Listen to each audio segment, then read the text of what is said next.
merepresentasikan produksi peralatan teknologi terapan. Lanjut, ada anggota kelompok.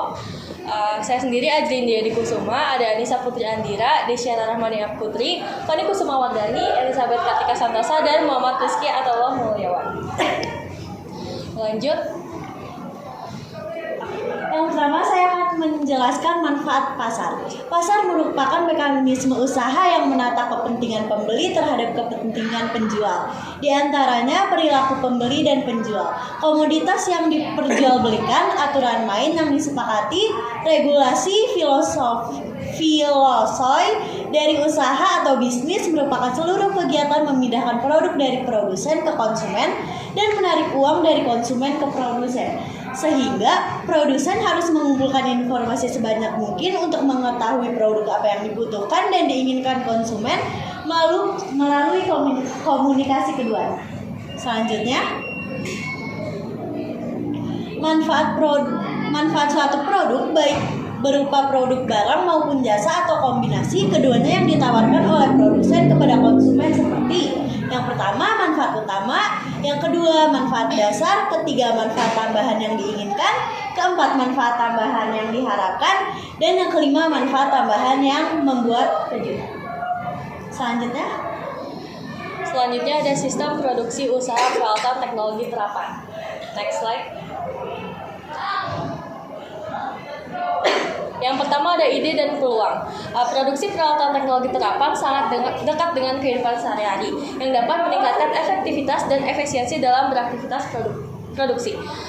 Contohnya pemerahan susu sapi sebagai salah satu gambaran aktivitas produk yang meliputi alat untuk membersihkan badan sapi, penyediaan pakan, pencampuran dan pendistribusian pakan ke kandang-kandang, dan aplikasi kendali otomatis pada pengambilan susu yang meliputi pembersihan daerah susu sapi, pemasangan alat pengambilan susu, dan penampungan. Next slide. Lalu susu hasil perahan ini sampai ke proses loading cairan susu hasil perahan ke tangki penampungan dan loading cairan susu ke kendaraan tangki susu untuk dikirimkan ke pengolahan susu lebih lanjut. Jadi semua aktivitas produksi membuat peralatan teknologi terapan dari yang sederhana atau manual sampai peralatan yang otomatis. Pengembangan produk baru usaha peralatan teknologi terapan mengarah pada pengendalian otomatis berbasis mikrokontroler dan penggabungan dengan beberapa aplikasi menggunakan sensor, di antara sensor pengukuran jarak, sensor suhu, sensor kelembaban, sensor gas, sensor visi dengan kamera. Sensor ini sebagai komponen penginderaan sebuah sistem kendali yang menggunakan komponen elektronika sudah marak sekali digunakan di masyarakat. Produk peralatan teknologi terapan mampu meningkatkan kualitas, produktivitas, keamanan, dan konsistensi dalam proses produksi. Selanjutnya ada sumber daya yang dibutuhkan. Nah, agar dapat terus berkembang, kewirausahaan produk teknologi terapan dibutuhkan kemampuan yang mengelola, yang meliputi 1. Penetapan arah usaha yang visioner, yang kedua perencanaan yang strategis, yang ketiga fokus pada pelanggan, yang keempat pengelolaan sistem kinerja dan pembelajaran organisasi, yang kelima pengelolaan sistem ketenagakerjaan, yang keenam fokus pada proses, dan yang ketujuh adalah evaluasi hasil kerja. Selanjutnya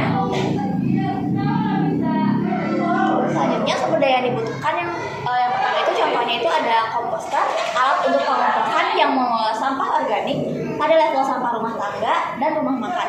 Komposter ini digunakan sebagai perlengkapan hobi pertanaman dalam menghasilkan kompos. Produk yang kedua adalah produk pembangkit energi listrik. Pembangkit listrik tenaga mikrohidro atau PLTMH adalah pembangkit listrik yang menggunakan tenaga air sebagai sumber energi dalam menghasilkan energi listrik. Ketersediaan air sebagai sumber tenaga dijaga kontinuitas guna keberlangsungan pembangkit listrik menggunakan tenaga air.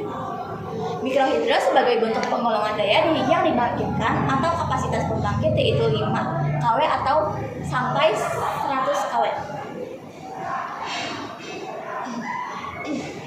Untuk produk pembangkit energi listrik ini, prinsip kerjanya secara umum adalah sumber tenaga yang berasal dari air dijatuhkan dari ketinggian tertentu untuk menggerakkan kerja yang ada pada turbin, sehingga diperoleh putaran turbin yang dapat menggerakkan generator atau dinamo yang membangkitkan energi listrik. Listrik yang dibangkitkan dapat digunakan untuk penerangan dan aktivitas produksi pengolahan hasil pertanian atau perikanan. Dan yang ketiga ada produk kendali otomatis. proses produksi pada industri dapat dibantu dengan robot.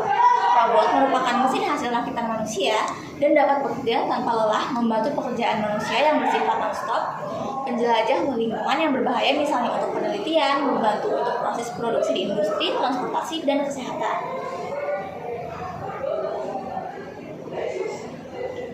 Untuk produk kendali otomatis ini, kendali pada robot secara otomatis dan teleoperasi.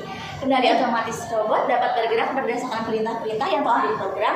Pengendaliannya yang dilengkapi dengan sensor dan semua input yang diterima oleh sensor, memberikan data untuk diproses lebih lanjut oleh microcontroller.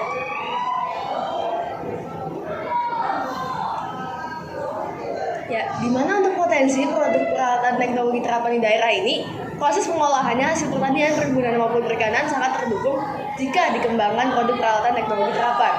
Pemanfaatan pembangkitan listrik, misalnya tenaga mikrohidro, dapat memacu pergerakan perkembangan usaha mikro dan ekonomi pedesaan yang dapat meningkatkan kesejahteraan masyarakat dan menjaga kelestarian lingkungan itu sendiri. Lebih lanjut,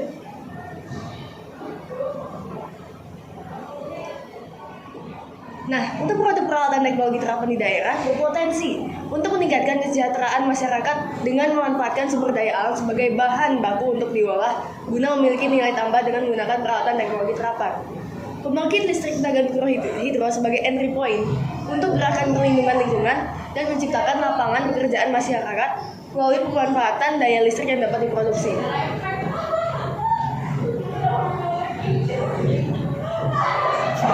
Nah, untuk proses produksi peralatannya itu yang pertama ada desain produk. Proses produksi pada kesempatan ini diambil contoh bagaimana cara pembuatan komposter skala rumah tangga yang dapat dimanfaatkan untuk pembuatan kompos.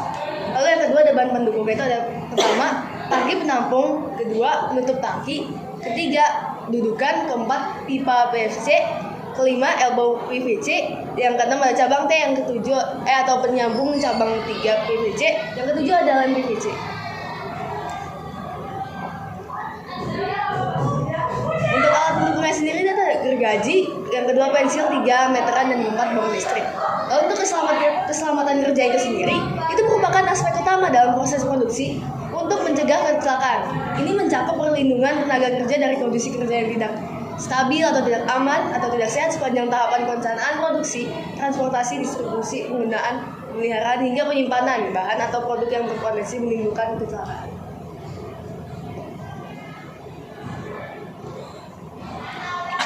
Lalu ada teknik pembuatan. Proses pembuatan komposter, langkah pertama itu memperhatikan tata tertib yang di bengkel dan teknik keselamatan kerja. Lalu yang kedua, biasakan menggunakan peralatan keselamatan kerja untuk perlindungan diri.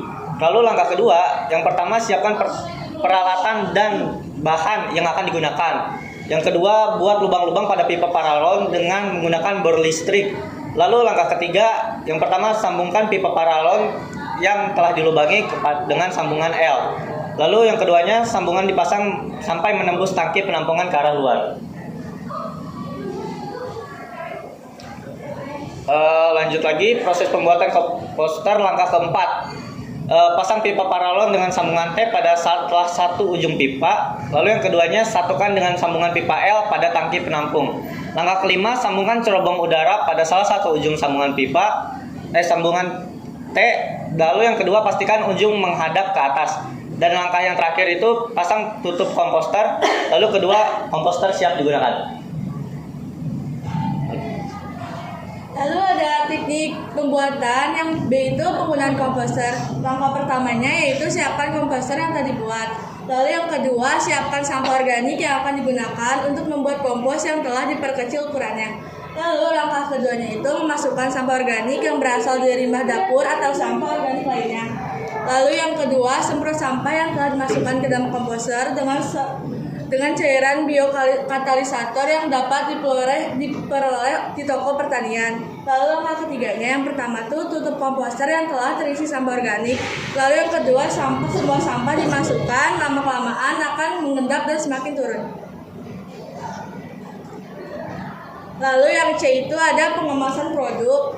Perkembangan teknologi dalam pengemasan produk berkembang dengan cepat. Pengemasan untuk melindungi berfungsi untuk distribusi dan fungsi identitas sebagai kemasan produk didesain agar produk dapat terlindung dari benturan dan terlihat menarik. Lalu fungsi kemasan produk antara lain yaitu yang pertama ada untuk mempertahankan mutu, lalu yang kedua memperpanjang masa simpan, yang ketiga mempermudah penyimpanan dan pemasaran atau transportasi, lalu yang keempat menambah daya tarik bagi konsumen atau memberi informasi dan sarana promosi. Lalu teknik pembuatan yang C itu ada pengemasan produk. Hal-hal yang harus diperhatikan yaitu yang pertama dibuatnya semenarik mungkin atau punya ciri khas. Lalu yang kedua memuat informasi yang jelas dan jujur.